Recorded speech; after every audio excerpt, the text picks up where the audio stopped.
l'actualité sport de cette fin de mois de janvier, bien sûr. Il s'est passé plein de choses, notamment la Coupe de France. On va y revenir aussi dans un instant.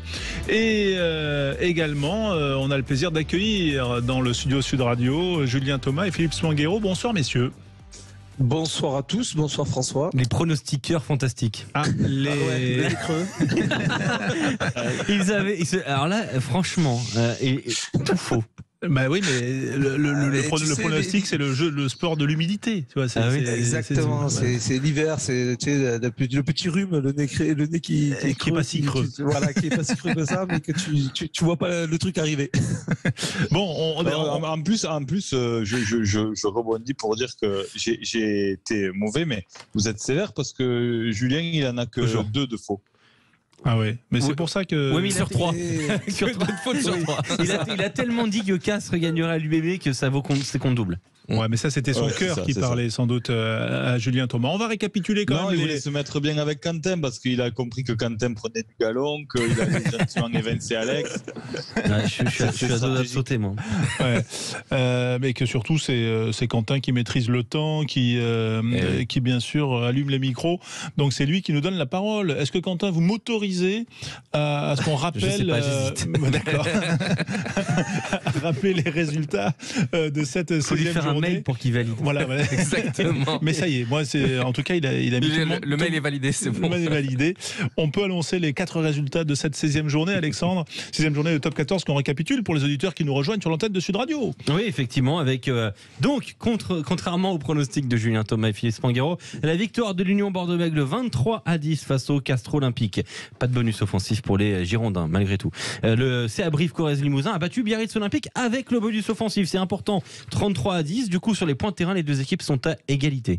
Entre La Rochelle et Montpellier. Montpellier est la deuxième équipe à s'imposer à La Rochelle en top 14 cette saison. C'est une victoire 29-23. Pas de points de bonus défensif pour les Maritimes. Et puis enfin, une autre victoire à l'extérieur, celle de Lyon à Perpignan. Et Perpignan, par contre, est allé chercher le bonus défensif à l'ultime seconde. 28-23 pour les Rodaniens. Beaucoup d'enseignements dans cette 16e journée. Messieurs, Julien Thomas, Philippe Spanghero, on a quand même envie de saluer la performance de Montpellier qui est allé s'imposer à La Rochelle où seul Toulouse s'était imposé depuis le début de la saison, Julien Thomas. Mais exactement, François, c'est surtout une équipe de Montpellier qui a porté ses ambitions encore une fois à l'extérieur et qui, malgré ça, a mis 4 essais à 2 face au Stade Rochelais qu'on connaît à domicile très très ambitieux. Et c'est la première fois, il me semble, pour connaître un petit peu les statistiques du MHR, que c'est une victoire historique à deux flammes parce que c'est une première victoire à l'extérieur chez le Stade Rochelais des Montpelliérains. Me semble de l'histoire, effectivement. Oui, jamais Montpellier ne s'était imposé à La Rochelle dans son histoire. Alors, La Rochelle a peu souvent, ces dernières années. Je croyais que vous alliez parler de l'histoire de Montpellier, parce que elle est courte. De gagner à deux Flandres. C'est bien de le souligner, ça, François. Tout comme les trophées de La Rochelle, d'ailleurs, au passage. Coupe de la Ligue en 2002. Coupe de la Ligue Sud Radio. Revenons quand même sérieusement sur cette performance. On les a vus brillants quand même en Coupe d'Europe face à Exeter, cette équipe de Montpellier. On sent quand même qu'il y a une dynamique. Et là, quand même, aller gagner à La Rochelle, voilà, c'est du sérieux, c'est du solide. Là, c'est un prétendant au titre aujourd'hui, Montpellier, Julien. Mais c'est un prétendant, oui, à la vue de cette année par rapport aux saisons dernières qu'elle a essayé de reconstruire, de remettre un peu franciser son vestiaire, essayer de remettre en place un jeu un peu plus aéré, ce qui est un peu plus ADN de cette équipe du MHR, mais surtout elle est efficace. Il y a eu quelques turnovers, des retours de blessures, il y a eu un Ouedraogo, Fulgence Ouedraogo qui était aussi sur le terrain et ces leaders-là qui manquaient peut-être, qui étaient blessés parce qu'il y a quand même pas mal de blessés, Guirado qui est revenu. Donc tout ça fait que l'alchimie a pris et que ça permet bien sûr de faire une belle équipe avec quelques jeunes qui sont en train de monter en puissance. Et à noter que le Sud-Africain quand même d'une mêlée Renac, quand il est là, c'est une autre équipe de Montpellier. Oui, et d'ailleurs je rebondis juste sur ce que tu disais, tu parlais de Ouedraogo, 12 plaquages aujourd'hui, Yacouba Camara 12, Capelli 17, Béconnier 19, Mercer 16. Philippe Spanghero, elle vous impressionne cette victoire de Montpellier à La Rochelle ? Ouais, celle-là, elle est impressionnante parce que elle montre beaucoup de caractère, beaucoup d'autorité. Ils ont maîtrisé ce match de bout en bout. On connaissait les qualités du jeu d'avant de Montpellier, mais là, c'est un match complet qu'ils ont su maîtriser encore une fois du début à la fin, avec un petit passage à vide en tout début de deuxième période. Mais c'est une équipe qui impressionne parce que elle fait pas beaucoup de bruit cette année. J'ai l'impression qu'on s'était habitué à être déçu avec cette équipe, à les attendre très haut, avec toujours des recrutements pharaoniques. Et puis là, comme cette année, ils ont travaillé un peu différemment, en faisant un peu moins de coups sur le recrutement, en travaillant avec un peu plus de Français, comme le disait Julien. On les attendait un peu moins, et puis ils s'installent là très sérieusement dans le top 6 maintenant, puisqu'ils creusent vraiment l'écart, même avec le sixième qui est La Rochelle ce soir. Ils sont troisième, les Montpellier. Ils sont troisième. Et puis le premier non qualifié pour l'instant, c'est l'ASM ce soir, qui est quand même assez loin, à plus d'une dizaine de points maintenant. Donc ouais, ça en fait un prétendant sérieux. On va voir comment se comporte Toulouse aussi, qui a 2 matchs de retard, qui va remettre un peu en perspective ses 6 premières places. Mais malgré tout, Montpellier est vraiment à sa place ce soir, à la 3e place du classement. Oui, Montpellier est à sa place, Montpellier a du talent. On a l'impression que les planètes s'alignent un petit peu. On va rappeler peut-être les marqueurs montpelliérains, Alexandre, oui. Dans ce match qu'on rappelle, 29-23 à La Rochelle. Oui, il y avait l'essai de Cobus Reina en début de match, avec une combinaison dans le couloir des 5 sur une touche, avec Zach Mercer et Brandon Painga-Mossa pour le relais de Cobus Reina. Ensuite, il y avait l'essai de Béconnier, puis celui de Capelli en force, et enfin celui de Gala Prasice en fin de match. À ce moment-là, quand il marque cet essai, il y a le bonus offensif même pour les Montpelliérains. Finalement, il sera enlevé par le doublé de Dylan Litz. 4 essais à 2 donc pour les Montpelliérains. Ouais, superbe essai de Prasice quand même sur. C'est une super doublure, franchement. C'est vraiment. On a l'impression que ça y est, les planètes s'alignent aussi autour du talent des joueurs. Julien Thomas côté montpelliérain. Voilà, ils jouent ensemble. Mais on savait parce qu'il y a quand même des joueurs de talent dans cet effectif. Oui, il y a du talent pour avoir travaillé avec le jeune Georgien.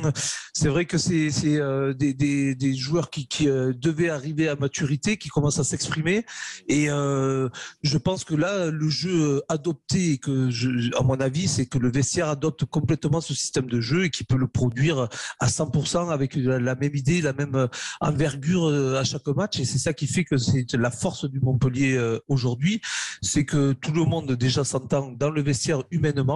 Il y a une cohésion déjà collective, puis sur le terrain, ça se ressent avec un engagement sur le jeu proposé et tout le monde y adhère. Donc ça, c'est la force du MHR actuel. Le MHR, effectivement, qui nous a impressionné, 29-23. Autre performance à retenir, c'est celle du Loup à Perpignan. Mais ce qu'on va retenir peut-être plutôt, si vous le voulez bien, messieurs, c'est quand même ce point de bonus défensif arraché dans les dernières secondes. Quand même, Julien Thomas, les Catalans ont ce cœur-là. Voilà. Et d'ailleurs, ce soir, ils ne sont pas dans la zone rouge. Ah, mais là, les Catalans, on sait très bien qu'avec Giral, ils vont pas lâcher le morceau comme ça facilement. C'est vrai que l'équipe du Loup venait quand même équiper et puis faire un coup, bien sûr, du côté catalan. Mais on connaît les vertus perpignanaises. C'est vrai que ils ont mis quand même un peu de temps à se mettre dans le match, à se mettre dans le diapason, à essayer de récupérer ce défensif, ce bonus défensif. Et finalement, en fin de match, avec les ressources et puis surtout le caractère qu'ils ont, ces Catalans, mais leur a permis de récupérer un point. Après, je pense que honnêtement, c'est pour eux quelque chose de négatif à domicile parce que à la course au maintien, ça c'est compliqué et surtout ça leur permet au moins de récupérer un point qui peut être primordial à la fin de ce championnat. Ouais, mention spéciale peut-être Philippe Spanghero si vous le voulez bien pour Sopoaga qui a réussi ce drop là. Ils sont à 6-3 devant à un moment un peu crucial aux alentours de la demi-heure de jeu et Sopoaga dont on disait qu'il s'adaptait difficilement, lentement, etc. Il est quand même un peu taulier là sur le coup. Ah oui, il est taulier, oui, il crée ce premier break et c'est la capacité qu'ont ces grands joueurs quand même à avoir des éclairs comme ça. C'est vrai que collectivement, il pèse pas encore comme on pourrait l'attendre d'un joueur de ce calibre-là. Mais c'est compliqué. Ils ont souffert, les Lyonnais, quand même, aujourd'hui, parce que je les ai trouvés quand même plus denses. J'ai senti les Catalans souvent au point de rupture. Et puis finalement, avec beaucoup de caractère, il y a une vraie force collective quand même dans cette équipe, avec illustré par cet essai, ce point de bonus défensif à la fin. Mais c'est vrai que Sopoaga, dans ce collectif, une fois qu'il aura trouvé ses marques, ça doit faire partie d'un des éléments majeurs de cette équipe. Antoine Mazère, vous qui avez commenté ce match pour Sud Radio, peut-être un fait à ressortir de cette partie. Il y a une stat qui parle, oui François, c'est le nombre de mètres parcourus par les Lyonnais, ballon en main, 404 mètres parcourus contre 190 côté perpignanais. Ils ont eu de la difficulté au début, mais une fois qu'ils ont réussi à mettre leur jeu en place, il y a eu une certaine domination quand même des Lyonnais, même si ils ont quand même été pénalisés 12 fois. C'est quand même beaucoup pour cette équipe lyonnaise qui a quand même eu du mal. C'était les mots de Félix Lambé à la fin du match. Ils savaient que ça allait être un gros défi et ils sont tombés face à une équipe de Perpignan qui ne leur a clairement rien donné cet après-midi. Lyon sans son manager qui était touché par le Covid et qui n'était pas avec l'équipe aujourd'hui, Pierre Mignoni, bien sûr, face à une équipe de Perpignan donc, qui a encaissé un 4e revers à domicile, voilà, et qui occupe quelle position? Alors c'est vrai que le classement, il faut le pondérer avec les matchs en retard. Ouais. Tout à fait, c'est pas évident. Par exemple, on le disait, Perpignan fait partie de ces équipes qui viennent de jouer leur 16e match en 16 journées.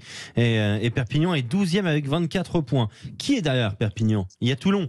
Toulon qui a 22 points. Mais Toulon, c'est 12 matchs joués seulement pour le RCT qui jouera son 13e. Ils ont 3 matchs en retard. Ouais, 4 sur Perpignan. Mais ils vont jouer leur 13e demain soir au Stade Français Paris, si tout va bien. Ouais. Donc 16 moins 13, 3. C'est ça, oui, tout à fait. Ouais. C'est sûr que quand on regarde du coup Perpignan, on se dit que cette 12e place, elle est flatteuse. Elle est inquiétante presque pour l'USAP.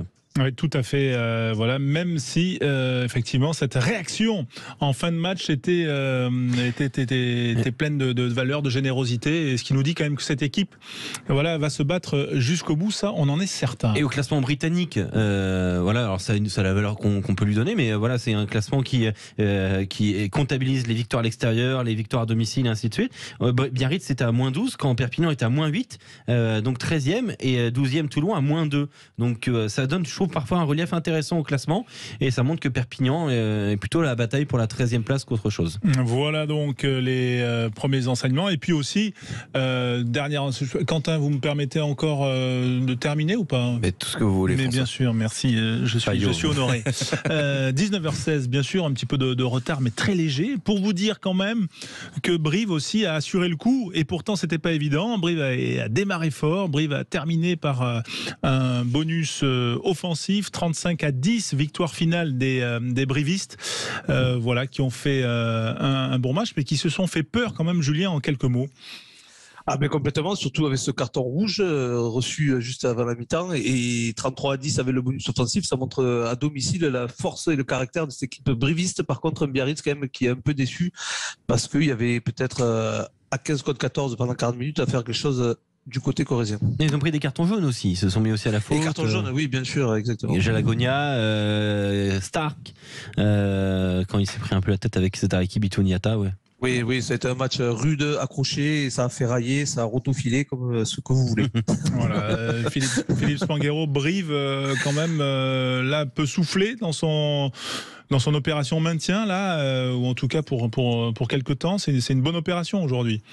Ouais, c'est une très bonne opération. Les 5 points étaient importants. Alors souffler, non, pas vraiment, parce que comme on le disait, quand on voit que juste derrière il y a le Stade Français avec un match de moins, et puis le RCT avec 3 matchs en retard, la pression en dessous reste importante du côté des brivistes. Mais c'est un match important parce qu'ils ont passé, je crois, pas loin de 40 minutes en infériorité numérique, non peut-être 30 parce qu'il y a eu un jaune côté Biarro à un moment en même temps, mais en tous les cas il fallait du caractère, il y avait beaucoup de pression et beaucoup d'enjeux autour de ce match. Ils l'ont géré comme il faut, ils ont pris les 5 points, et ça doit leur permettre en effet de se rassurer un peu collectivement et de repartir sur de meilleures bases, parce que la dynamique était vraiment pas bonne du côté briviste ces dernières semaines. Voilà, mais la dynamique est bonne sur Sud Radio. Si vous nous rejoignez, bien sûr, on déroule cette actualité rugby, l'actualité sport aussi à suivre dans un instant sur Sud Radio. Sport Le Mag, François Trio. Le MAC, bien sûr, pour parler de toute l'actualité du sport. Dans quelques instants, nous allons parler de hand, bien sûr, avec les Bleus qui nous ont fait frissonner, voilà, et jusqu'à nous décevoir, malheureusement. Juste avant de revenir sur le tour de l'actualité, quand même, terminons notre tour de la journée de la 16e journée du top 14, avec quand même la victoire de l'UBB face à Castres. Oui. Alexandre, parce que, bien forcément, Nicolas Delage était en conférence de presse et donc il en a retiré quelques petits sonores. Bien évidemment. D'ailleurs, après ce succès face à Castres, on dit souvent que c'est le Uriosico, puisque Christophe c'est l'ancien coach du Castres Olympique. Une victoire face au Tarnais, ça lui fait plaisir. On l'écoute. Un contrat rempli, soulagé, comme chaque fois qu'on bat les Castrés. Ce qui m'a plu, plein de choses, la première mi-temps. La façon de l'aborder sereinement, d'être précis, propre. Ce qui m'a plu la deuxième mi-temps, c'est qu'on s'est quand même accroché, même si on a été moins performant sur la mise en place de notre jeu, à partir des mauvais lancements, à partir d'un mauvais jeu au pied d'occupation. Mais on a réussi à rester connecté. Et en fait, ce qui m'a plu, c'est que c'est le plus 13 points par rapport à Castres. Ça fait 3 ans qu'on les joue, il n'y a jamais beaucoup d'écart. Le plus gros écart, c'était plus 4. Là, aujourd'hui, on a fait plus 13. Donc je suis content et soulagé. Content et soulagé de battre Castres. 23-10 donc pour l'UBB, toujours leader du top 14 bien sûr, et on surveillera bien sûr et on le vivra en direct sur Sud Radio ce soir. Toulouse face au Racing Toulouse, avec un certain Antoine Dupont, un certain Romain Tamac notamment, et les internationaux touchés par le Covid qui reviennent à la compétition. On suivra donc ce match avec intérêt sur notre antenne. On suit également toute l'actualité du sport. Dans un instant, on va parler hand avec notamment Jérôme Fernandez qui est avec nous, l'ancien capitaine des Bleus. Voilà, on va revenir sur l'Euro de hand, mais avant cela, quand même 3 infos qu'il faut retenir en dehors du rugby ce samedi 29 janvier. On va démarrer avec l'Open d'Australie. La numéro 1 mondiale, Barty, a remporté aujourd'hui son premier Open d'Australie en battant en finale l'américaine Danielle Collins en 2-7, 6-3, 7-6. L'Australienne décroche ainsi à 25 ans son 3e titre majeur après Roland Garros en 2019 et Wimbledon en 2021. C'est son premier titre à domicile. La finale homme aura lieu demain matin, ce sera à 9h30 avec Nadal contre Medvedev. Il y a du football évidemment ce week-end avec de la Coupe de France féminine, notamment avec des 8e de finale qui se sont disputés aujourd'hui, avec un énorme choc entre les 2 favoris de la compétition, le Paris Saint-Germain et Lyon, et victoire nette du Paris Saint-Germain 3-0. En ce moment, on joue les 8e de finale chez les hommes. Versailles a créé la surprise. Versailles Club de National 2, c'est le 4e échelon du football. Versailles qui a battu Toulouse Club de Ligue 2 1-0 avec un but de Djoko à la 79e. Amiens a battu Nancy 2-0. Et puis en ce moment, Reims mène à la mi-temps face à Bastia 1-0. Ce soir à 21h, Marseille joue contre Montpellier. Et puis pour terminer, il y a de la CAN également aujourd'hui, avec les quarts de finale de la Coupe d'Afrique des Nations. C'est du foot. Exactement. La Gambie contre le Cameroun, c'était à 17h et le Cameroun s'est imposé 2-0 avec un doublé de Toko Ekambi, le joueur de l'Olympique Lyonnais. Merci Quentin Cabanis. On en vient au tour de table de l'actualité, voilà, avec nos consultants Sud Radio et Philippe Spanghero. Vous avez choisi de parler de handball ce soir. Oui, j'ai voulu parler de hand parce que on a été malheureux hier avec ce résultat de l'équipe de France en demi-finale de l'Euro. Mais il a fait 34-33 contre la Suède. Ouais, très très très juste, mais une défaite. Et c'est vrai que ce handball français, c'est quand même une des plus grandes fiertés qu'on peut avoir dans notre sport. Les chiffres sont complètement hallucinants. Hein. C'est 3 titres 3 fois champion olympique, 6 fois champion du monde, 3 fois champion d'Europe. Et c'est vrai que on l'a pas assez en tête, je trouve, ce sport, parce que comme ça manque un peu de médiatisation dans notre championnat national, on a l'impression d'entendre parler de hand que lors de ces grandes compétitions. Mais voilà, je crois qu'on peut être fier d'avoir une équipe nationale à ce niveau mondial, d'avoir à chaque fois, à chaque génération, des joueurs comme on a pu en connaître, qui ont été à chaque fois les meilleurs joueurs du monde. Jackson Richardson, Jérôme Fernandez, qui est, je crois, encore le meilleur buteur de l'histoire de l'équipe de France. Tout à fait. Nico Karabatic maintenant. Donc voilà, ça fait partie des grandes fiertés du sport français. Donc on est tous malheureux du résultat d'hier, mais je voulais quand même mettre en avant cette régularité dans la performance qui est exceptionnelle. Oui, le double champion olympique, Jérôme Fernandez, qui est avec nous et meilleur buteur de l'histoire. Bonsoir Jérôme. Bonsoir messieurs. Merci Bonsoir. d'être avec nous en direct sur Sud Radio pour évoquer voilà, cette élimination en demi-finale. Demain, il y a une petite finale pour l'équipe de France à l'Euro de hand. Comment vous le vivez, vous, comme un échec ou finalement comme une suite logique des petits pépins qui ont accompagné la préparation des Bleus? Moi, je le vis surtout comme un groupe qui est en reconstruction. Il y a quand même pas mal de joueurs novices sur cet Euro. Et c'est vrai qu'on est en train aussi de préparer Paris 2024. Et moi, je suis plutôt satisfait du bilan de cet Euro, quel que soit le résultat de demain. J'avais le sentiment que si on atteignait le dernier carré, c'était une compétition réussie. Alors, bien évidemment, elle a été semée d'embûches, puisque la préparation a été tronquée par des cas de Covid, par certains forfaits de joueurs majeurs de cette équipe de France. Et malgré tout, cette équipe a plutôt bien répondu présente sur cet Euro. Et il a fallu, malheureusement, un échec face à l'Islande pour se mettre un petit peu dans le dur psychologiquement et après ne pas réussir à passer le cap pour aborder cette demi-finale dans les meilleures conditions et atteindre la finale, quoi. On a l'impression que le doublé, entre guillemets, JO Euro, il est toujours difficile. On se souvient qu'en 2008, si ma mémoire est bonne, après c'était en Croatie, l'Euro. Jérôme, vous me dites si je dis des bêtises, mais ça avait été compliqué aussi. C'est dur d'enchaîner ces deux compétitions. Alors, vous dites pas de bêtises, Jean-Louis, mais en fait, d'habitude, après les JO, c'est le mondial qu'on joue. Ouais. Sauf que là, les Jeux de Tokyo ont été décalés d'1 an. Et donc, on se retrouve à jouer l'Euro quelques mois après. Et le championnat d'Europe est la compétition la plus difficile à gagner. Donc, effectivement, c'est toujours très, très compliqué de rebondir après un titre olympique. On avait réussi à le faire en 2009 en Croatie, puisqu'on avait été champion du monde dans la foulée. Mais c'était la seule fois où on avait réussi à briller quelques mois après un titre olympique. C'est effectivement dur. Les points de satisfaction, peut-être, Jérôme, on les a vus, c'est les jeunes. Est-ce qu'il y a les nouveaux leaders, le nouveau Jérôme Fernandez, le nouveau capitaine, la nouvelle pierre angulaire de l'équipe qui est apparu ou pas dans cet Euro ? Bon, moi, j'étais très satisfait effectivement par les jeunes, notamment Karl Konan et Emric Min, mais Yanis Lem aussi a été très bon. Dylan Mailly n'a pas été très mis en avant parce qu'il n'a pas eu autant de temps de jeu que ce qu'on pouvait espérer. Et il a devant lui un Hugo Desca qui est vraiment diabolique à la finition. Mais bon, dans l'ensemble, tous ces jeunes joueurs qui ont découvert des compétitions internationales ont plutôt répondu présent. Après, c'est vrai que Quentin Mahé a été plutôt bon sur les matchs où il a pu participer, parce qu'après il a été touché par le Covid et il a beaucoup manqué à l'équipe de France sur les derniers matchs, puisque ça a fait une rotation en moins, et puis surtout il a un jeu, on va dire, beaucoup plus collectif, beaucoup plus altruiste, qui met son équipe dans de meilleures conditions collectives. Et le manque de rotation et le manque de fraîcheur dû aux 8 matchs en 14 jours nous ont coûté cher hier contre la Suède. Philippe Spanghero pour une question pour Jérôme Fernandez.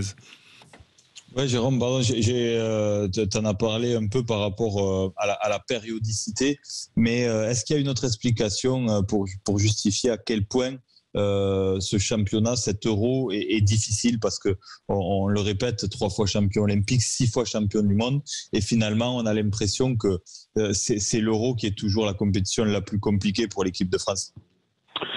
Oui, notamment quand on arrive avec un titre olympique en poche, parce qu'on a un petit peu l'équipe à abattre. Déjà d'habitude, un championnat d'Europe, c'est toujours difficile parce qu'on peut perdre contre n'importe quelle équipe. Le niveau est assez homogène.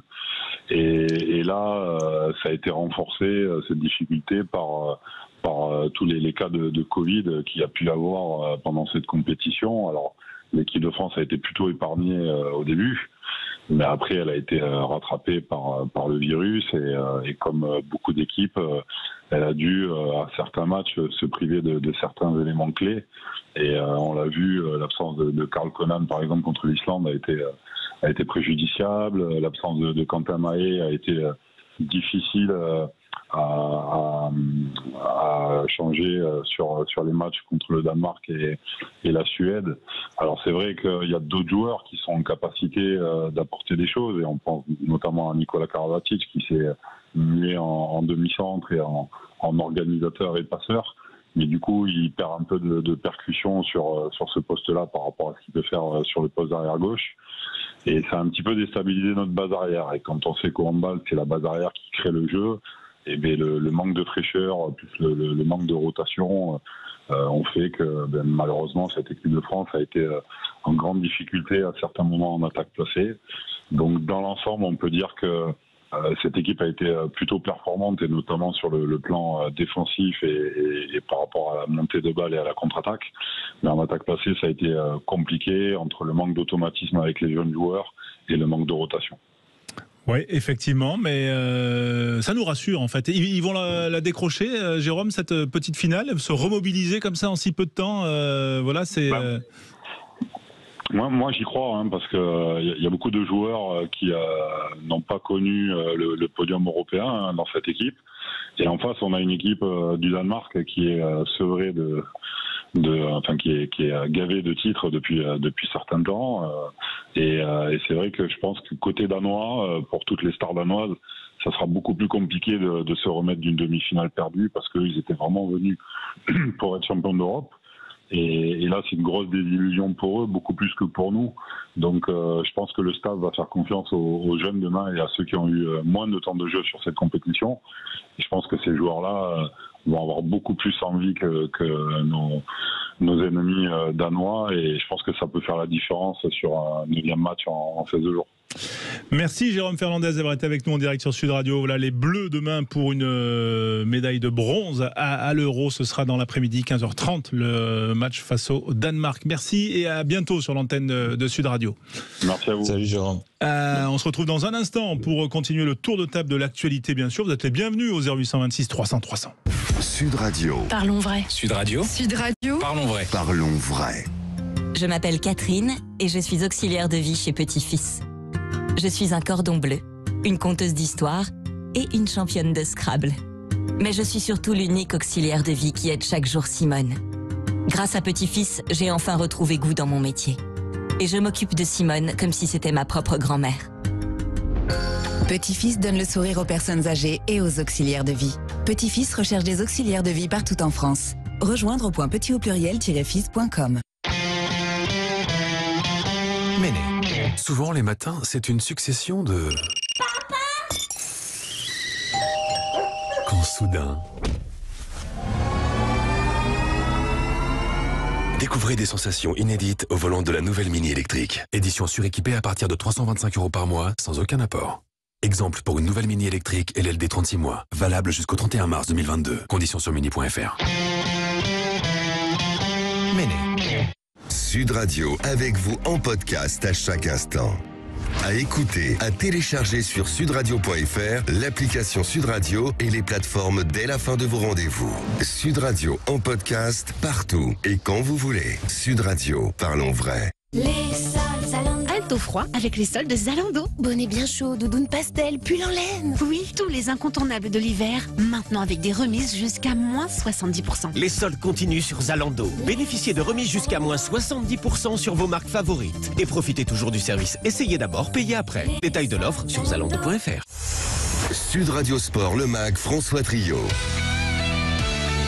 Le MAG, l'actualité sportive, bien sûr, l'actualité rugby. On va revenir dans un instant. Daniel Herrero sera avec nous pour se projeter sur le tournoi Destination 2022 avec ces Bleus qui sont actuellement en stage de préparation. Et puis certains sont sur les terrains du top 14, on l'a vu. Mais on termine notre tour de table de l'actualité. Jérôme Fernandez était avec nous. C'était le gros plan, le focus de Philippe Spanghero. Et avec nous, donc, également Julien Thomas.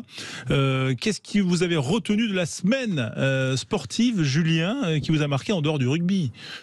En dehors du rugby, j'ai relevé l'accident. Voilà, c'est pas un fait très positif, mais c'est l'accident d'Egan Bernal. C'est dans le cyclisme de la team Ineos qui est vainqueur du Tour de France 2019 et du Giro 2021 d'Italie. Et il a eu l'accident à l'entraînement avec un vélo de contre-la-montre à 60 km/h. Du coup, il a percuté un bus et il était le leader pour ce Tour de France et mis en avant pour essayer de gagner, bien sûr, le maillot jaune du prochain Tour de France, sauf qu'il s'est fracturé des vertèbres, un fémur droit, la rotule, des côtes, thoracique perforé, les poumons. Donc il était dans un sale état. Je pense que ça, c'était une... Il a même dit qu'il avait failli mourir. Hein. Non, mais vraiment, exactement, il était à 2 doigts. Il va repasser en plus une chirurgie supplémentaire pour, il me semble, dans le week-end, justement pour le genou et le fémur. Donc à mon avis, c'est compromis pour lui, ce maillot jaune échangé de leader pour cet été. Ouais, et on espère surtout qu'il pourra reprendre sa carrière, hein, parce que vu l'énumération des blessures que vous avez annoncées, ça va être difficile, hein, même si on sait que le vélo fait du bien dans tous les types de rééducation. Vous vouliez réagir, Alexandre, sur le tour de table de Julien ou pas? Non, mais on est quand même passé très proche d'une catastrophe pour lui. On espère quand même que ça ira mieux. Effectivement, là, le Tour de France, ce qui implique une préparation de 2 à 3 mois, semble d'ores et déjà foutu pour Egan Bernal. 2-3 mois. Oui, effectivement. Moi, j'ai droit aussi à donner mon avis sur le Tour de l'actualité. C'est une fleur que toute l'équipe Sud Radio me fait. Alors, je donne mon petit avis.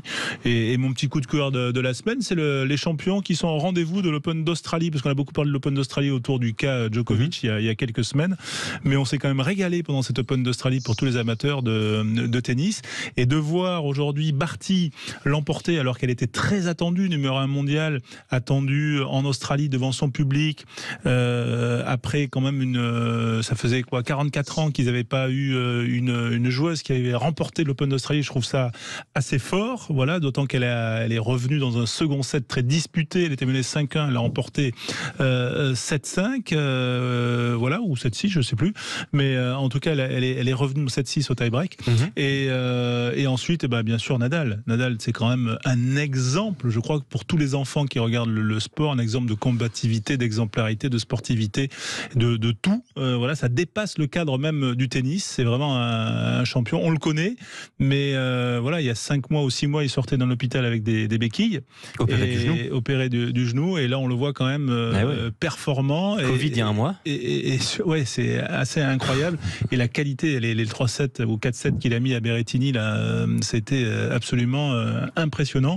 Et cette finale face à Medvedev promet demain matin. Voilà. Bah oui, et d'autant plus que c'est une finale importante, parce que s'il gagne, il deviendra donc le seul à 21 grands chelems, ce qui est quand même exceptionnel. Et par contre, si Medvedev gagne et qu'il devient numéro 1 mondial, Medvedev deviendra pour la première fois numéro 1 mondial, et ce sera la première fois depuis 2008 que ce n'est pas Murray, Djokovic, Federer ou Nadal, ce qui confirmera bien que c'est lui la relève. Tout à fait, même si on en est convaincu, en tout cas c'est une passe d'armes qui vaudra le déplacement et de jeter un œil. En tout cas, il faudra se lever tôt, mais on regardera ça bien sûr. C'est celui qui a crié sur l'arbitre. Voilà, ouais, alors Medvedev, il est un peu fantasque. Effectivement, il a pris, je crois, 20 000 euros d'amende. Exactement. 12 000, oui, une amende. Ouais. C'est quoi pour lui? Enfin, il a vendu 2-3 raquettes. Pour payer l'amende. Et des chaussettes avec. Allez, hop, on met le package. Allez, on accueille dans le studio Sud Radio, on accueille Daniel Herrero. Bonsoir Daniel. Amis de Sud Radio, bonsoir. Je vous salue tous, évidemment bien bas. Je suis très content de vous retrouver. Nous aussi. Bon, c'était la bonne année. On a encore, voilà. On a encore 2 heures. Voilà. Mais donc, un abrazo fuerte à tout le monde et l'espérance d'une année tonitruante en matière d'ovalie essentiellement. Oui, bien sûr. On va parler de ballon ovale, bien évidemment, avec Daniel de l'équipe de France. Voilà, mais peut-être que vous vouliez réagir sur l'actualité en dehors du rugby, tel que tout le monde l'a fait. Peut-être, Daniel, je ne sais pas s'il y a quelque chose qui a retenu votre attention ces derniers jours. Oui, je trouvais que le tour d'horizon, il était pertinent. N'en prenez pas ni boursouflure ni suffisance, mais... Attention, on peut vite prendre la confiance. Ouais, non, mais pas le melon, ça ne vous caractérise pas. En l'occurrence, il est vrai que la route, à la fois un peu compliquée, mais malgré tout ardente, à la fois robuste et fragile de nos handballeurs dans l'année qui a suivi le titre olympique dans ce championnat d'Europe, moi j'ai trouvé ça intéressant. J'ai trouvé aussi la pugnacité jusqu'au bout bout hier jusqu'à la dernière seconde d'essayer d'arracher la place en finale. Donc les handballeurs restent quand même quelque chose qui génère toujours une appétence, une joie, une forme même un peu d'insolence dans la réussite et tout au moins dans le niveau de performance qui est le leur. Voilà. Et puis alors c'est vrai, je suis aussi d'accord sur Raphaël. Voilà, j'aime l'idée. Non mais Raphaël, il a l'inventaire complet des paramètres qui font qu'un humain est grand. Il est robuste et gaillard, il est mort de faim, il est sauvage. En même temps, il est éduqué, il est pointu, il est intelligent. Qu'est-ce que tu veux ? Et quand on pense que la carrosserie se déglingue, malgré tout, sur un tempérament hors norme et aussi sur une robustesse quand même historique, il va encore chercher une finale. Et demain, on se lève, on s'habille en dimanche et on est content pour Raphaël. Voilà. Ouais, effectivement, champion d'exception. Voilà, les amateurs de tennis ne l'appréciaient pas trop, spécialement au début de sa carrière, quand il se remettait beaucoup son caleçon ou son slip en dessous. Il n'avait pas que des bonnes manières, mais finalement, on a appris à l'aimer. Et surtout, on a appris à aimer son caractère de champion, exemplaire en tout cas, et puis cette pugnacité. Voilà, à chaque balle qu'il joue, on a l'impression qu'il joue sa vie.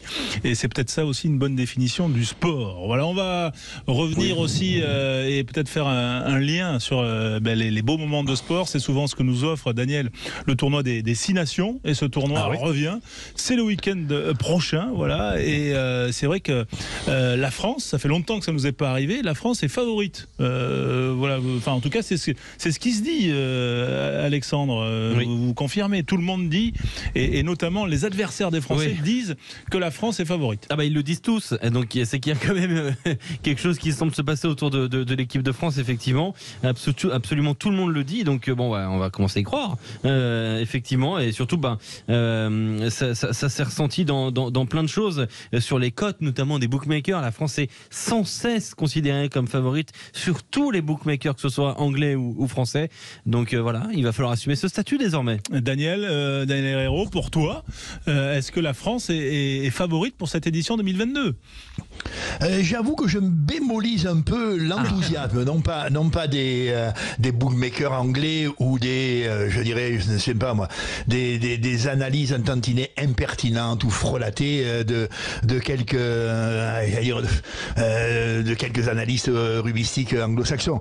Il est vrai que la France dégage une incontestable, je dirais à la fois robustesse et courant de sympathie. Si on analyse la réalité des choses, il semble aujourd'hui que 3 ou 4 équipes dans le vieux et magnifique, robuste, encore une fois, gaillard et bien mature, pour ne pas dire madré, tournoi des 6 nations, la France, on peut la positionner sur le niveau de performance, mais le niveau de performance, aujourd'hui, il est partagé par quasiment les Anglais, quasiment les Irlandais et quasiment les Gallois.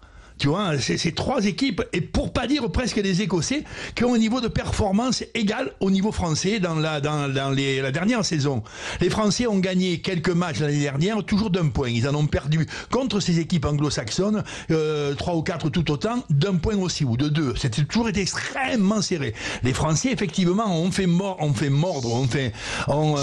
réussi à vaincre, tu vois, non pas les effrayants de l'hémisphère sud, mais enfin, les positionner comme étant parmi les meilleurs du monde, néo-zélandais essentiellement, All Black, mais les Irlandais les ont aussi tordus, et les Français ont aussi battu quand même une fois, et de façon remarquable, les Australiens chez eux, mais les Gallois et les Écossais l'ont fait aussi. J'ai la sensation, honnêtement, que sur le niveau de performance, peu de choses, pour l'instant, confirment le niveau je dirais ou le statut de favori. Il me semble par contre que dans le rugby français, 2 ou 3 joueurs émergent, en condition qui continuent d'ailleurs à émerger, et non pas qui stagnent ou qui régressent, 2 ou 3 joueurs qui ont un potentiel exploit qui fait qu'il y a sur l'équipe de France l'idée malgré tout qu'elle peut battre n'importe qui aujourd'hui sur le sol européen.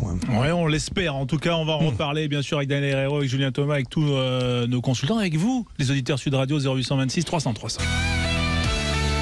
Avec Daniel Herrero, avec vous les auditeurs Sud Radio pour parler des Bleus justement à une semaine du début du tournoi Destination en 2022. Alexandre Priamella bien sûr, Julien Thomas également, toute l'équipe Sud Radio, Antoine Mazer aussi qui est là pour surveiller les réseaux sociaux, le hashtag SRR bien sûr Sud Radio Rugby.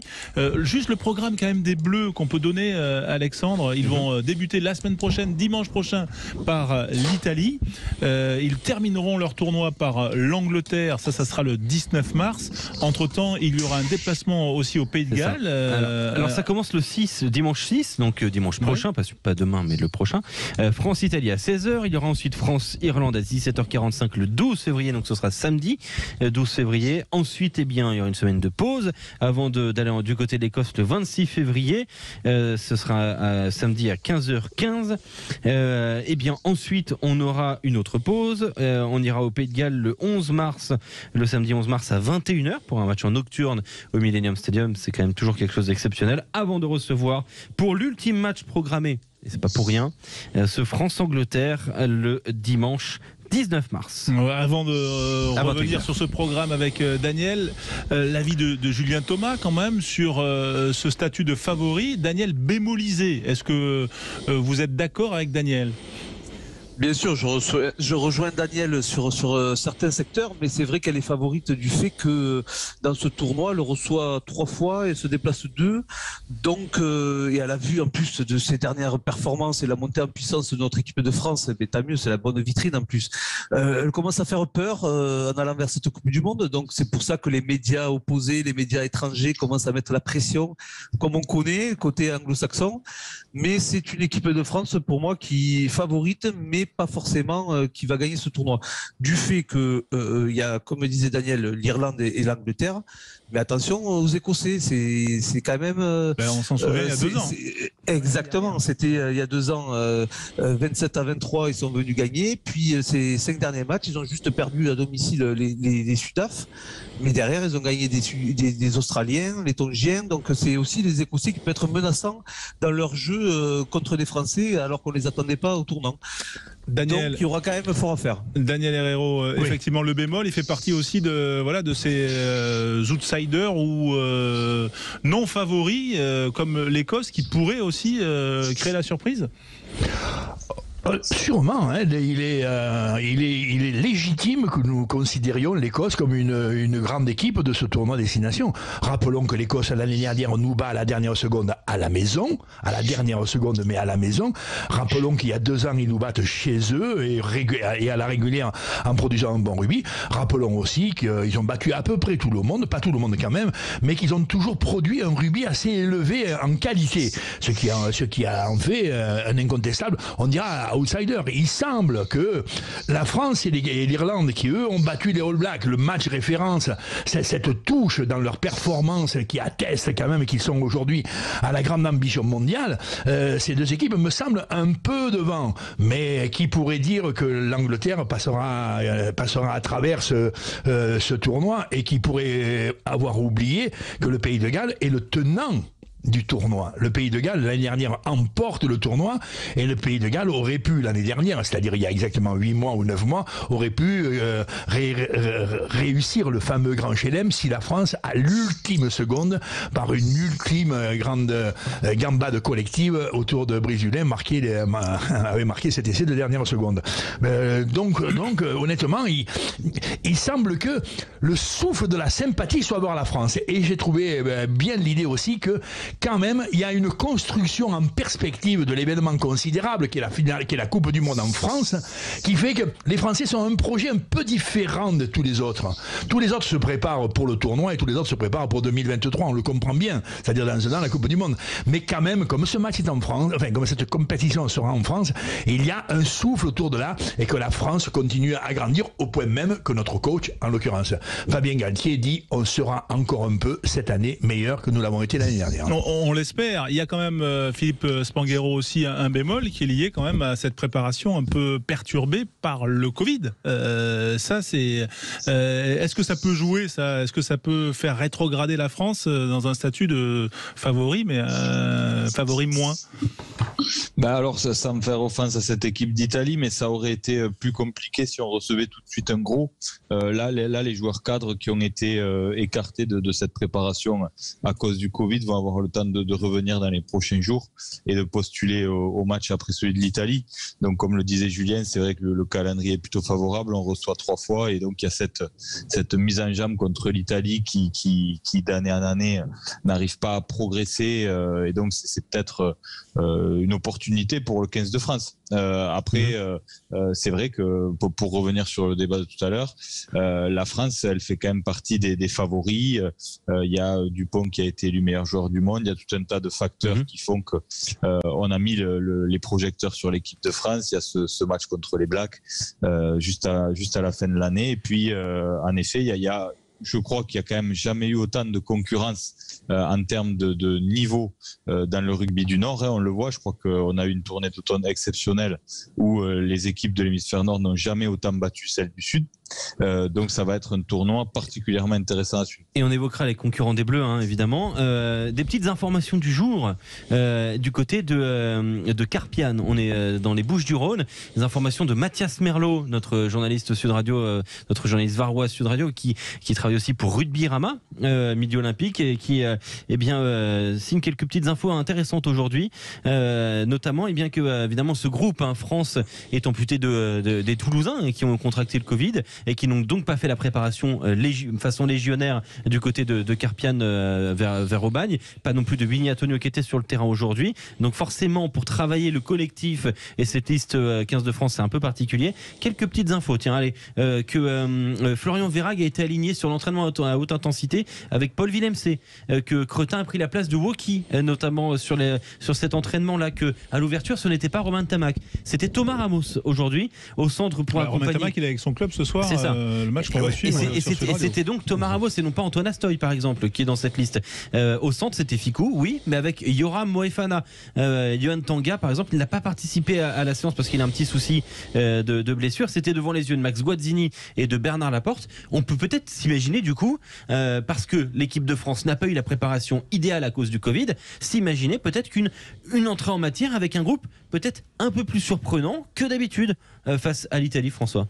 Oui, effectivement. Daniel, vous y croyez, vous, à une on va dire, une composition un peu surprenante, pour un premier match contre l'Italie?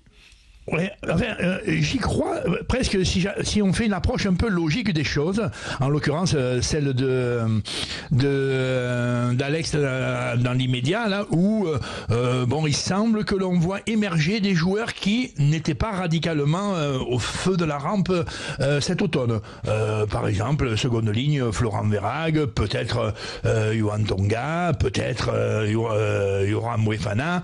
Enfin, tu vois, on voit que peut-être qu'on sait aussi ou qu'on sent que ceux qui ont pris ou qui ont été impactés par le virus monstre, tu vois, qui gronde encore un peu. On pense évidemment aux Toulousains. On n'est pas certain de leur niveau de forme.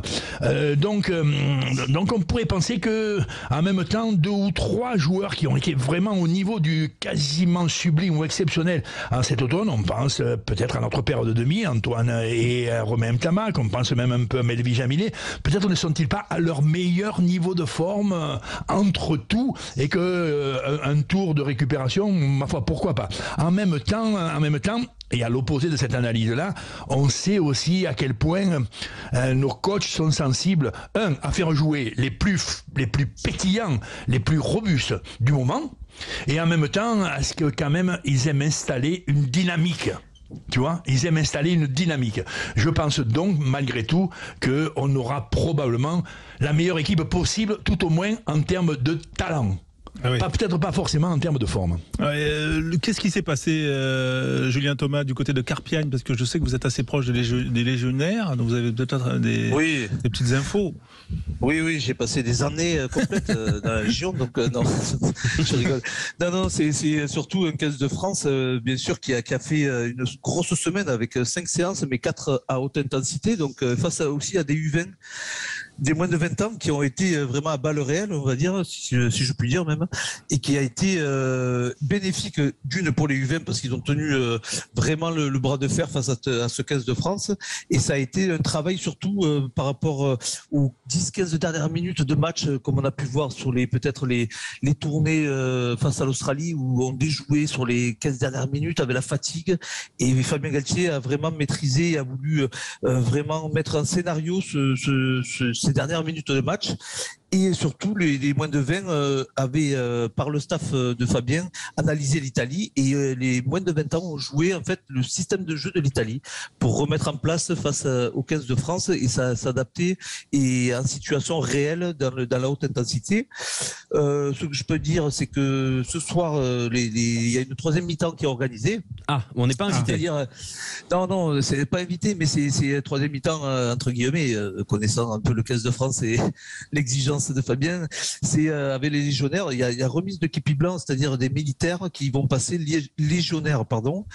Et donc du coup il y a une remise quand même emblématique de ce côté-là, et surtout avec des invités de blessés de guerre, avec l'échange avec les joueurs du 15 de France pour justement remettre un petit peu les priorités dans les têtes et qu'est-ce qui est important peut-être dans la vie, ce qui peut aussi être bénéfique pour nos joueurs du 15.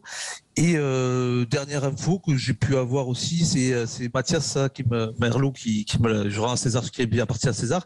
Il est possible qu'il y ait pour l'été 2023 finalement un commando en Guyane, oui, pour la Coupe du Monde. Voilà, pour la Coupe du Monde, avec cette même légion, avec cet échange. Je sais que Fabien aime bien ça dans la préparation, l'ambition, les missions, l'importance du maillot. Donc avec la légion, c'est ce qu'il veut. Voilà. Bon, ben voilà, on aura une équipe de légionnaires en tout cas. Sud Radio Sport, le MAG, François Trio. Avec vous les auditeurs Sud Radio pour vivre cette soirée sportive. Dans une heure, il y aura Toulouse Racing, match choc comptant pour la 16e journée du Top 14 qu'on a déjà vécu ensemble avec 4 matchs qui ont été couverts en direct sur Sud Radio. On a vibré avec des résultats dont on a parlé et sur lesquels on reviendra. On parle du 15 de France actuellement avec Daniel Herrero qui est toujours avec nous bien sûr, et avec Olivier Magne qui nous a rejoint. Olivier, bonsoir. Bonsoir tout le monde. Voilà, bonsoir, le débat bien sûr, il se porte autour du 15 de France, favori ou pas du tournoi. On a parlé de la préparation, quelques bonnes infos sur ce stage de Carpiagne avec la Légion étrangère il y a quelques instants. Mais avant quand même de reparler des Bleus, allons faire un petit tour du côté de Toulouse pour retrouver Rémi Mességuet, notre envoyé spécial. Toulouse Racing, placé aussi sous le signe du 15 de France. Rémi, bonsoir. Bonsoir François, bonsoir à tous. Et oui, Toulouse Racing placé sous le signe du 15 de France. C'est pas moins de 8 joueurs qui seront absents dans les deux équipes. Donc 4 à Toulouse, 4 au Racing. Mais surtout des joueurs qui n'ont pas rejoint le stage du 15 de France. On pense à Antoine Dupont, Romain Tamac notamment, Anthony Gelon ou François Cros qui sont sur la feuille de match ce soir. Donc placé sous le signe du 15 de France. Et je pense que Fabien Galtier et tout son staff auront un œil très attentif sur ce match ce soir. Dupont, Tamac titulaire, Gelon, Cros notamment remplaçant, on est d'accord? Exactement. Gelon, Cros remplaçant et Cyril Bay titulaire aussi en première ligne, pilier gauche. Est-ce qu'on peut penser que les titulaires, on va dire, jouent leur titularisation pour le match de France-Italie si tout se passe bien? Alors ça va être compliqué à dire parce que par exemple on a quand même beaucoup de cas différents. On a un Antoine Dupont qui n'a pas joué depuis le match à Cardiff en Coupe d'Europe, alors que Romain Tamac avait rejoué lui contre les Wasps. Donc à voir comment le staff du 15 de France va gérer physiquement aussi l'arrivée de certains joueurs. Je pense que Antoine Dupont sera peut-être pas titulaire contre l'Italie la semaine prochaine d'un point de vue physique. Peut-être que Fabien Galtier voudra le préserver et faire une remise en forme progressive. Il n'a pas joué depuis le 11 décembre je crois. Ouais, 11 décembre, depuis le match à Cardiff effectivement, où il avait été brillantissime. Daniel Herrero, Olivier Magne, on va en parler avec vous justement. Faut-il ou pas, si tout se passe bien ce soir pour Antoine Dupont, l'aligner face à l'Italie? Qu'en pensez-vous Daniel? Je pense que Antoine, vu son niveau estimé, Antoine, il a, lui, on le sait, il a le titre de capitaine, il a les autres titres flamboyants dans le cœur de meilleur joueur du monde, il a l'image du rayonnant permanent, il a l'image du lucide actif, il a l'image en même temps de l'empanaché à toute seconde du match. Donc à partir de là, on a la sensation qu'il faut qu'il joue. joue, notamment dans la fonction de capitaine, dont on sait quand même que la mission numéro 1 est d'être entraînant, quoi. En d'autres termes, Antoine, sa présence apparaît comme indispensable. Mais l'adversaire fait un petit peu moins peur. On n'a pas la certitude que son niveau de forme lui autorise d'aller déjà vers un match international. Il reprend après 1 mois et demi d'arrêt. Il n'était pas non plus, bien que le dernier match, effectivement, il fut très brillant, mais il n'était pas non plus dans un niveau de forme rayonnant depuis le début de saison. Il a un arrêt très conséquent, 1 mois et demi. On peut estimer que le préserver un match contre l'Italie et accélérer la procédure, on dira, de mise en forme ou en grande forme, pourrait être légitime. Pour ce qui me concerne, quand même, honnêtement, et si j'étais à la place des uns ou des autres, pour moi, il jouerait. Bon, Olivier Magne, est-ce que c'est une question qu'on doit poser ou pas? Si tout se passe bien ce soir pour Antoine Dupont, il sera titulaire? Oui, moi je pense qu'Antoine, de toute façon, à son niveau, est quand même un joueur qui est très important pour l'équipe de France. Maintenant, je rejoins Daniel dans son analyse, c'est que contre l'Italie, je pense qu'Antoine peut encore, en tout cas pas lui, mais les entraîneurs de l'équipe de France, lui permettre de prendre une semaine supplémentaire, je dirais, de repos, qui est quand même bien mérité, parce que quand on voit la saison dernière d'Antoine Dupont et de ce début de saison, c'est vrai qu'il a été souvent sollicité, donc de laisser reposer peut-être un peu Antoine sur ce mois et demi et de prolonger un petit peu sur un match contre l'Italie qui me paraît pas aussi difficile que ça. Je pense que de ne pas faire jouer Antoine ne me choquerait pas. Maintenant, s'il joue, évidemment que Antoine a sa place et que il est très important pour les Bleus. Oui, les Bleus, effectivement. Alexandre Priam, vous avez une idée est-ce qu'on peut imaginer, par exemple, Dupont, bien sûr, rappelé dans le groupe, mais peut-être pas titulaire, peut-être juste remplaçant de luxe qui rentrerait au cas où ça se passe mal? Peut-être, par exemple, aujourd'hui, Fabien Galtier a utilisé 2 compositions, et pour parler donc spécifiquement des charnières, la première du 15 de départ, c'était Lucu Ramos, et la seconde composition qu'il a testée, c'est Couillou Astoy. Il teste des choses. Après, est-ce que ça n'a que valeur de test? Possiblement. On est encore à 1 semaine de ce match-là face à l'Italie. Je pense qu'on a la réponse mercredi prochain ou jeudi prochain lors de l'entraînement à haute intensité, cette fois-ci du côté de Marcoussis. Oui, effectivement. Ça serait quoi comme moi j'ai l'impression que ce soir la charnière toulousaine, elle passe un petit test de forme pour dire oui ou non et donner toutes, on va dire, les bonnes raisons à Fabien Galtier de les titulariser la semaine prochaine, quand même. Vu leur statut aujourd'hui, ça serait difficile de l'envisager autrement, Daniel. Il est vrai que ces 2 joueurs, vu leur histoire et vu leur niveau, malgré tout, ont un crédit conséquent. Et on ne juge pas un match à l'exclusive sur, j'ose pas dire sur la santé, sur la qualité athlétique, sur le niveau de forme en conséquence. On le juge aussi sur la vivacité, sur la qualité de lecture, sur l'intelligence tactique, sur le potentiel exploit aussi que ces joueurs ont très fort. Donc on peut penser malgré tout que ce soir ils sont en évaluation. Au moins sur leur niveau de base. S'ils sont très en deçà d'un niveau estimé sur le plan physique, nul ne mettra en doute leur potentiel gestion, leur potentiel, je dirais, les bases rubistiques qui sont les leurs. On les mettra pas en doute. Mais il y a quand même le match de ce soir est important. Parce qu'il est de niveau. Les 2 équipes sont malgré tout extrêmement présentables et très ambitieuses, et que le niveau de performance physique il sera assez élevé dans l'ensemble de ce match-là, et donc je pense qu'ils vont quand même malgré tout être en évaluation sérieuse de la part de nos coachs. Et je pense que c'est une meilleure préparation de jouer un match de top 14 relevé que de faire des entraînements, même si c'est à haute intensité, à Carpiane. Oui, Olivier Mann, vous partagez. Il y a quand même des statuts en équipe de France. Vous qui avez eu 89 ou 10 sélections, je ne sais jamais. Mais enfin, c'est beaucoup. Il y a quand même des statuts. On va dire que certains joueurs ne sont pas obligés non plus, peuvent présenter quand même des exceptions. Et ces 2-là en font partie. Ben, je crois qu'ils ont donné, c'est des joueurs qui ont donné des garanties quand même, autant Dupont que Ntamak. Aujourd'hui, sur le plan du jeu, de la qualité même des joueurs, on est à peu près sûr de ce qu'ils valent. Voilà, Antoine Dupont, il n'a pas été désigné meilleur joueur du monde pour rien. Je pense que la majorité des gens qui s'intéressent à ce sport s'accordent pour dire évidemment que c'est certainement l'un des meilleurs joueurs du monde, si ce n'est le meilleur. Donc, connaissant le sérieux du garçon, connaissant sa capacité à se régénérer, à être bon quand il le faut dans les grands moments, de la même manière que pour Romain Ntamak, c'est un petit peu les mêmes profils sur la capacité à finalement à se maintenir concentré, à ne pas faire n'importe quoi pendant les périodes de repos. C'est des garçons qui sont vraiment très tournés vers la performance, et je vois pas des garçons comme Dupont et Ntamak ne pas être performants, même s'ils ne jouaient pas le match contre le Racing ce soir.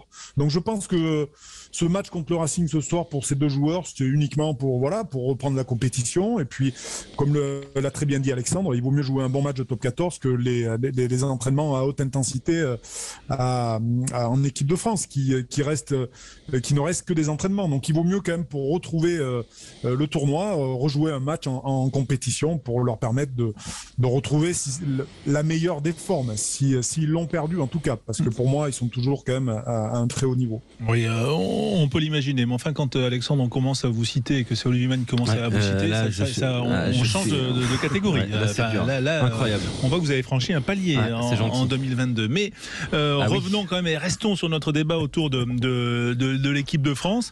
Le camp de légionnaires, vous avez fait pas mal de préparation, Olivier. Ça apporte quoi avant un tournoi des 6 nations, si ce n'est là, c'est dans les Bouches-du-Rhône, c'est sympa, mais enfin les légionnaires, ça doit pas rigoler quand même. Ouais, effectivement, ouais, c'est surprenant. C'est vrai que par le passé, on avait fait des stages avec notamment le GIGN, donc c'était vraiment pas rigolo, mais là c'était assez physique. On avait fait des choses un petit peu difficiles, avec des réveils à la Grenade, des traversées à 3h du matin de lac, dans la boue, enfin bon, plein de petites choses comme ça. Voilà, plein de petites choses comme ça. Je sens que vous deviez aimer ça, Olivier. Ouais, non, tout le monde était un peu tendu à la fin, mais c'était intéressant. Ouais. Mais c'était intéressant à faire. Et moi, ce que j'ai bien aimé, mais ce qu'on aime bien aussi dans ce cas-là, c'est aussi partager, quoi, échanger les points de vue, les expériences. Voilà, ça permet aux uns et aux autres de finalement de mieux se connaître, et puis à travers la discussion, de pouvoir peut-être aller chercher quelque chose par-ci, quelque chose par-là, et permettre autant aux joueurs de l'équipe de France de profiter de l'expérience de la Légion, et de la Légion de profiter aussi de l'expertise des joueurs français, de leur expérience. Donc je trouve que c'est une bonne chose. Après, il faut pas non plus partir dans des camps militaires ou autre chose, parce que des fois ça peut être un petit peu compliqué, mais en tout cas je trouve ça intéressant, je trouve ça sympa. Oui, Daniel, un avis sur le sujet, parce qu'on l'avait vu avant des Coupes du Monde, mais avant le tournoi c'est plutôt rare. Oui, là aussi je tempère un peu l'idée de fond. Je comprends. D'abord, aller à Aubagne, tu vois, en 2 mots, pour une préparation,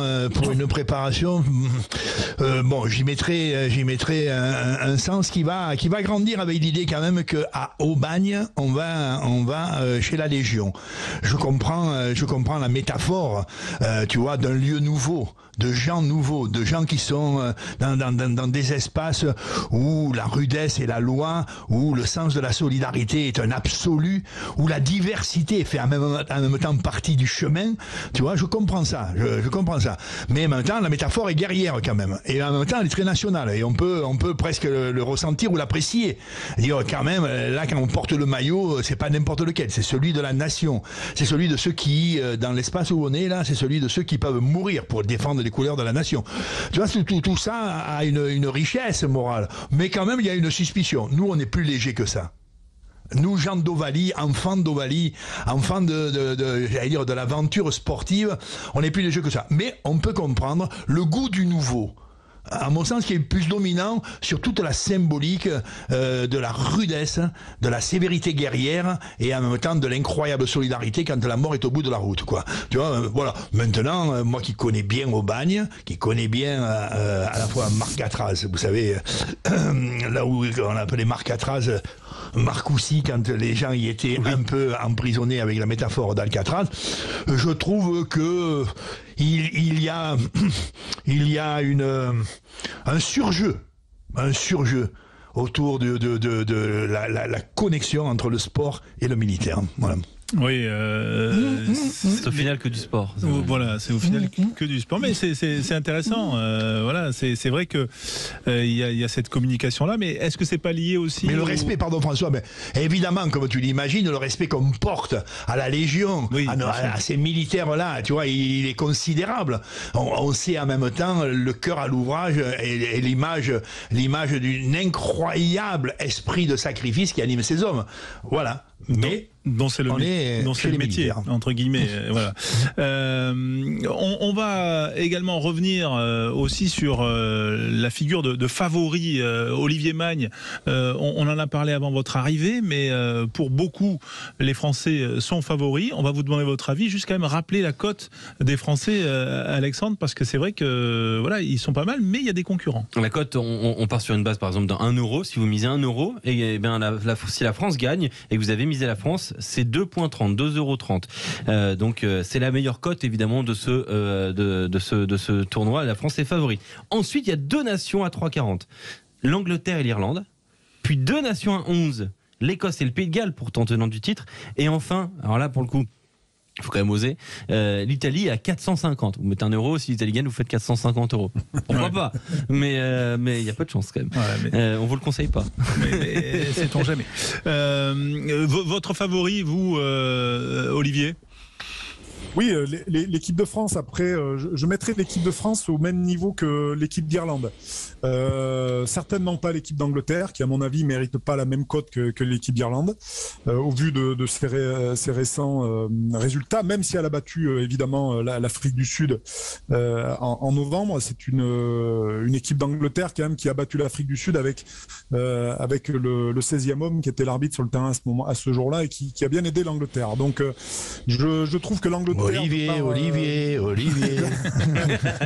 Je trouve que l'Angleterre, avec ce qu'elle a proposé, en tout cas en novembre, et pas au niveau de l'Irlande. Quand on voit ce que nous a proposé l'Irlande, et notamment sa victoire contre les Blacks, qui était vraiment un match maîtrisé de bout en bout. Oui, je mets les deux équipes. En tout cas, je pense que c'est les deux équipes, l'Irlande et la France, qui vont se disputer le tournoi, même si le tournoi, pour ça, reste toujours une compétition à part, parce qu'il y aura encore des surprises et on peut penser que les Gallois vont pas se laisser faire, et que les Écossais, peut-être encore avec une meilleure maîtrise de leur jeu, notamment en conquête et notamment sur la mêlée, vont essayer peut-être de nous perturber. Ils l'ont fait par le passé, je vois pas pourquoi ils le referaient pas. Et puis après, voilà, il y a l'Italie qui pose question évidemment. Donc ça a une valeur toute relative, mais l'Irlande, sur les 4 clubs qui étaient engagés en Coupe d'Europe, les 4 se sont qualifiés en phase finale. C'est un 100% pour les clubs irlandais en Coupe d'Europe par exemple. Ça a la valeur qu'on lui accorde, mais quand même, c'est intéressant, je trouve. Mais effectivement, on a aussi envie de donner une petite pièce, de miser une petite pièce sur ces Écossais, et Philippe Fitzgerald est avec nous, l'ancien talonneur de Toulon. Voilà, beaucoup de Toulonnais quand même ce soir à l'antenne. Mais voilà, Philippe Fitzgerald, bonsoir, merci d'être avec nous sur l'antenne de Sud Radio. L'Écosse est outsider de ce tournoi. L'Écosse peut surprendre ou pas, Philippe? Bonsoir François, bonsoir à tous. Bonsoir Philippe. Bonsoir Daniel, Olivier, Alexandre. Je pense qu'il y a déjà un contexte qui est assez intéressant pour les Écossais, parce que pour plusieurs cadres, ils reviennent d'un tournée avec les Lions britanniques l'été dernier. Et souvent, c'est suivi pour les Écossais d'un tournoi intéressant. Je pense à la tournée des Lions britanniques en 89. qui était réussite pour les Britanniques et les Irlandais, et qu'en 90 les Écossais ont fait des grands chelems. Et même l'été après, ils sont partis en Nouvelle-Zélande et ils ont failli battre les All Blacks là-bas. Donc je pense que ça participe à décomplexer un peu les Écossais qui voient leurs voisins, bon les Anglais, ils voient les Français comme étant beaucoup plus costauds, beaucoup plus forts qu'eux. Alors ils se mélangent à eux pendant le tournée avec les Lions britanniques. Ils voient finalement que ce sont des très bons joueurs, ce sont des hommes, et ils peuvent rivaliser avec eux. Il y a également le fait que pas mal d'Écossais jouent maintenant en Angleterre, et c'est un peu le même phénomène. De se décomplexer un petit peu. Et il y a également le retour du public à Murrayfield, 67 000, je pense, de personnes attendues pour le match contre les Anglais. Mais en plus, oui, Philippe, mais là cette fois-ci vous pouvez plus le faire le coup de la brutalité sur du français là pour nous réduire à 14 hein, comme ça avait été le coup en 2020 avec Aouas là. Hein. Ah, ça n'a pas marché cette année. Hein. Le guet-apens. Non, mais je pense que les Écossais, par le passé, on pensait que les Écossais se reposaient sur 1 ou 2 joueurs de classe mondiale et que le reste, bon, ça n'avait pas le même niveau, donc ils souffraient dès lors qu'ils n'étaient pas à 120%.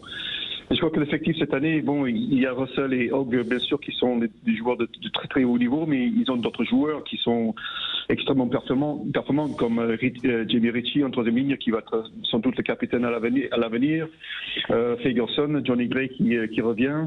Et j'entends beaucoup parler de Darge, Rory Darge, le 3e ligne de Glasgow, qui est extrêmement prometteur. Donc, il y a beaucoup de profondeur dans l'effectif écossais. Et pour preuve, il y a Adam Hastings qui a pas été retenu dans le groupe. Donc, il se repose sur donc déjà ce contexte qui est intéressant, mais un effectif qui est très étoffé, avec Townsend qui avec son staff, je pense qu'insuffle beaucoup de... je crois que les joueurs croient en eux. Déjà l'année dernière, ils sont allés gagner en Angleterre, ils sont allés gagner à Paris, donc c'est pas rien. Et que, mais là, ils accueillent les Anglais pour le premier match. Oui, tout à fait. En Angleterre, il gagne à Paris quand même. Hein.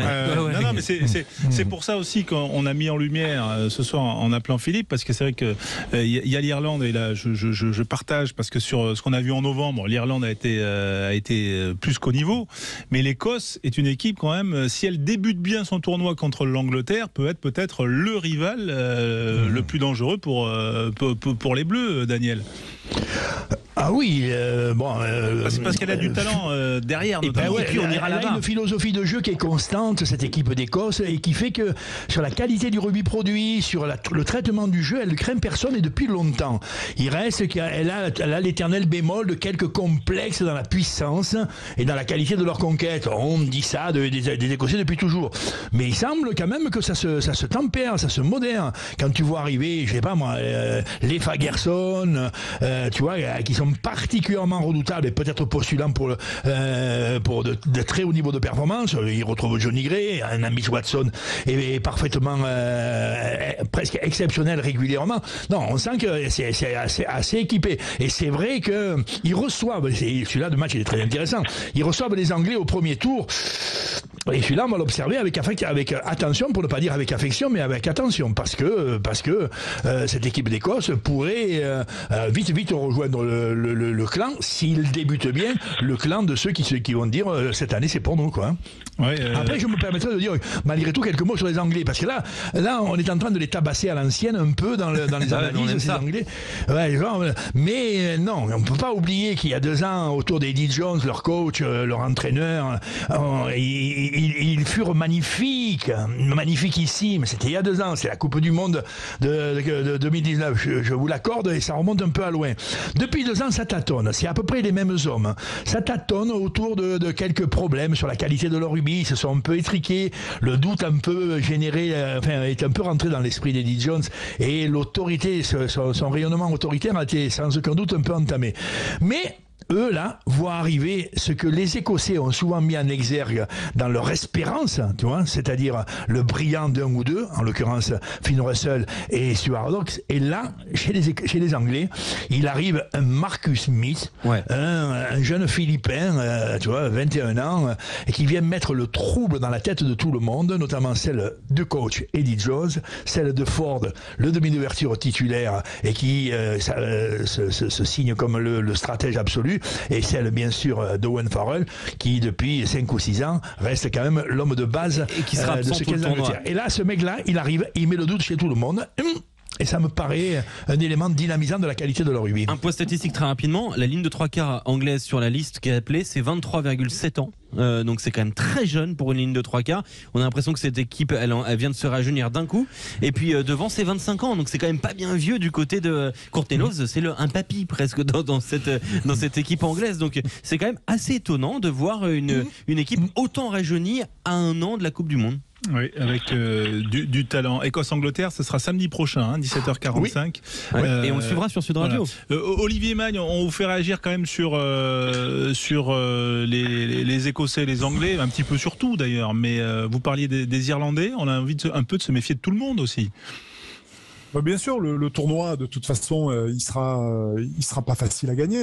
Faut pas se leurrer. C'est évidemment que c'est mieux pour toutes les équipes qui ont bien joué pendant la tournée de novembre de se présenter dans le tournoi avec cette confiance-là. Et c'est d'autant plus intéressant que pendant cette tournée de novembre, le Nord a pris le dessus un peu sur le Sud. Donc il y a le plein de confiance un petit peu chez tout le monde finalement. Donc c'est ce qui va rendre encore ce tournoi plus intéressant que d'habitude, avec cette idée que il y a l'équipe de France qui doit réaliser, non seulement je pense qu'elle doit, pour valider un petit peu tout le bien qu'on pense d'elle, gagner le tournoi évidemment, mais gagner le tournoi ça ne suffit pas, il faut faire le Grand Chelem. Ah oui, pour toi c'est obligatoire? Pour moi, c'est quasiment obligatoire. Ça n'a pas la même saveur. Comme vous savez, quand tu. Olivier, on a gagné 4, si ma mémoire est bonne. Donc, c'est beaucoup. Donc, moi, j'ai eu cette chance. Et c'est vrai que les 2 premières années où j'ai fait le Grand Chelem, l'année suivante, l'année d'après où je l'ai pas gagné, je me suis dit, quand même, c'est pas si facile que ça que de faire un Grand Chelem. Au début, je croyais que c'était aussi simple que ça, mais non. En fait, tu te rends compte que plus tu les joues, les tournois, plus c'est difficile quand même c'est de plus en plus difficile de les gagner. En tout cas, à chaque fois que tu les joues, et je pense que cette année sera aussi une année compliquée pour l'équipe de France, qui doit évidemment se méfier, qui devra jouer son meilleur rugby si elle veut l'emporter et faire le Grand Chelem, ce que j'espère. Philippe Fitzgerald, vue d'Écosse entre guillemets, la France est favorite? Non, c'est l'Écosse qui est favorite, vue d'Écosse. Avec le cœur peut-être, oui, c'est l'Écosse qui veut gagner le tournoi. Non, mais je pense que les Écossais ont une équipe très sérieuse, et le premier match contre les Anglais, c'est un match clé, c'est sûr. Il y a Clive Woodward qui a dit dans la presse britannique que le tournoi va être très compliqué pour l'équipe qui perd ce match à Murrayfield. Après, je pense que l'équipe de France est remplie de qualités, d'une belle dynamique, et avec les yeux tournés, donc bien sûr sur le présent, mais à l'avenir avec ces belles générations de champions du monde de moins de 20. Donc à mon sens, oui, c'est l'équipe de France qui est favorite pour le tournoi, mais les Irlandais, c'est malgré tout une très très belle équipe aussi. Voilà, un tournoi ouvert en tout cas. Merci Philippe Fitzgerald d'avoir été avec nous en direct sur Sud Radio, comme toujours. Un plaisir de vous entendre. Voilà, le plus toulonnais des Écossais qui est avec nous pour nous faire partager aussi sa passion pour le rugby. Tiens, le rugby, il y a le rugby à 7 aussi actuellement, Alexandre. Il y a un avant-goût du tournoi à destination. France-Pays de Galles du côté de Séville, elle laissé un instant marqué par les Bleus en quart de finale, marqué par Sefo. Ça, c'était ce qui s'était passé tout à l'heure. Il y avait aussi l'Angleterre, le très gros match des Bleus face à l'Angleterre, mais finalement cet essai encaissé dans les toutes dernières minutes, et dans un instant, et donc ce quart de finale face à l'Argentine. Je rectifie bien, face à l'Argentine, avec c'est le dernier quart de finale, et on a vu un instant des Australiens faire beaucoup de mal aux États-Unis, les États-Unis qui ont été balayés à l'instant. La France va devoir faire un très gros match face à l'Argentine pour aller en demi-finale. Allez, on se retrouve dans un instant sur Sud Radio, bien sûr, et on se retrouve pour continuer à parler de rugby et puis aller vers le match entre le Stade Toulousain et le Racing 92. À tout de suite. Sud Radio Sport, le MAG, François Trio. Allez, dans une demi-heure, c'est le match Toulouse-Racing. Olivier Magne est avec nous, bien sûr. Daniel Herrero également, qu'on va saluer. Daniel, on a parlé des Bleus, mais ce soir, les Bleus, ça commence à Toulouse-Racing. Forcément, vous allez suivre ce match. Ah oui, je vais le suivre et avec appétit, avec intérêt, même avec curiosité. À mes yeux, c'est un des très bons matchs de ce championnat. La journée, le week-end que nous vivons, il nous a proposé pour l'instant de matchs de qualité moyenne, avec cette complexité que chaque équipe est en train de vivre autour des hommes en santé et des hommes qui le sont moins, des matchs qui ne sont pas déroulés dans les horaires prévus. Enfin, un certain nombre de choses qui fait qu'il y avait beaucoup de choses éparpillées dans le cœur presque de toutes les équipes qui luttent en ce moment. Ce soir, le Racing et Toulouse n'évacuent pas totalement ces complexités-là de réunir ce qui s'est éparpillé, la santé des hommes, les matchs, les sélectionnés. Oui, il y a quand même beaucoup de paramètres et donc ce soir, quand même, sur le terrain, il y a quand même beaucoup de bons joueurs. Effectivement, il y a un peu la lecture des 7 ou 8 joueurs potentiellement titulaires de l'équipe de France pour la semaine prochaine. On pense évidemment à quelques Toulousains essentiellement. Et donc, non, ce match, il est très séduisant, j'allais dire enfin séduisant dans le week-end. Vous voyez qui un petit prono là peut-être avant de nous quitter, Daniel? Eh bien, alors c'est assez difficile parce que là tu sais, où tu l'analyses un peu avec le cœur, ou tu l'analyses assez objectivement à partir d'un certain nombre d'indicateurs, quoi.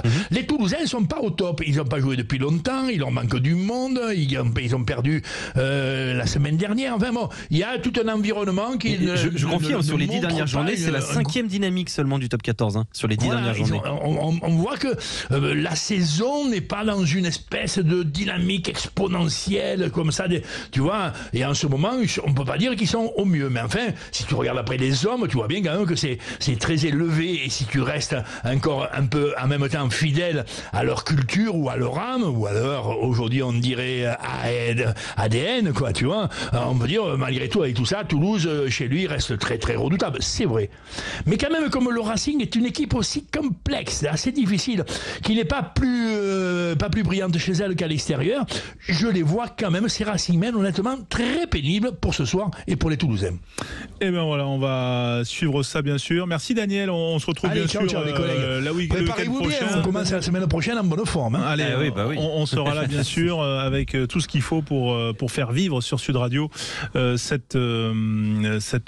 début, cette ouverture du tournoi des destinations bien sûr. Et on va se régaler. Merci Daniel.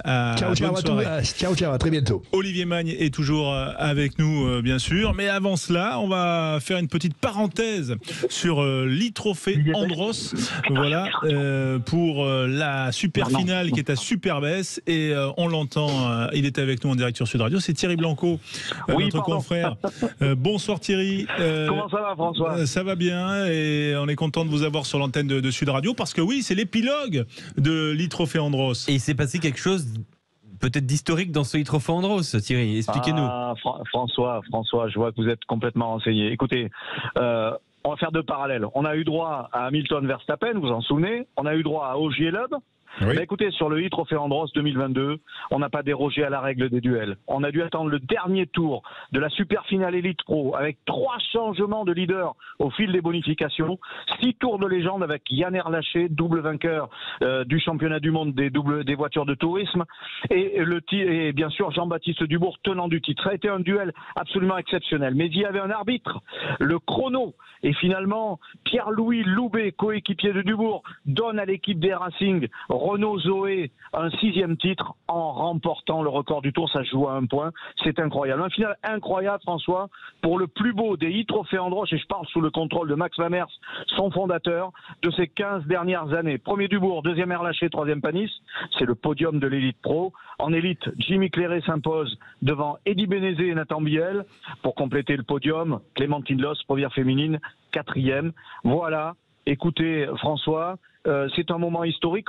C'était pas conseillé vraiment pour les cardiaques, comme le match de Brive cet après-midi, mais on en redemande vivement pour l'année prochaine. et sur Sud Radio, bien entendu. Merci François. Mais oui, mais alors comment vous avez fait pour suivre le match du CAB alors, Thierry Blanco? Eh bien, écoutez, j'écoute Sud Radio, mon cher François, et j'ai noté que le bonus offensif, écoutez, nous permettait d'espérer un peu. Dans la voiture, à côté de moi, il y a Max Mamers. Qu'on salue. On a passé une excellente journée. Bien sûr, vous savez que mon cœur balance entre Biarritz et Brive, mais écoutez, on est content pour le CAB, on est content pour le e-Trophée Andros parce qu'on a vécu une édition historique et on espère que l'année prochaine on sera présent à vos côtés, mon cher François. Bien sûr, avec grand plaisir. C'était sympa en tout cas d'avoir ce compte rendu, voilà, de cet épilogue du e-Trophée Andros qui a tenu ses promesses un petit peu dans la lignée de la Formule 1 et du rallye tel qu'on l'a vécu ces derniers jours. Merci Thierry Blanco. Le e-Trophée Andros qu'on a suivi bien sûr tout au long de sa saison et des différentes étapes sur Sud Radio, et c'était un vrai plaisir. Merci Thierry, et on se retrouve donc très vite sur Sud Radio.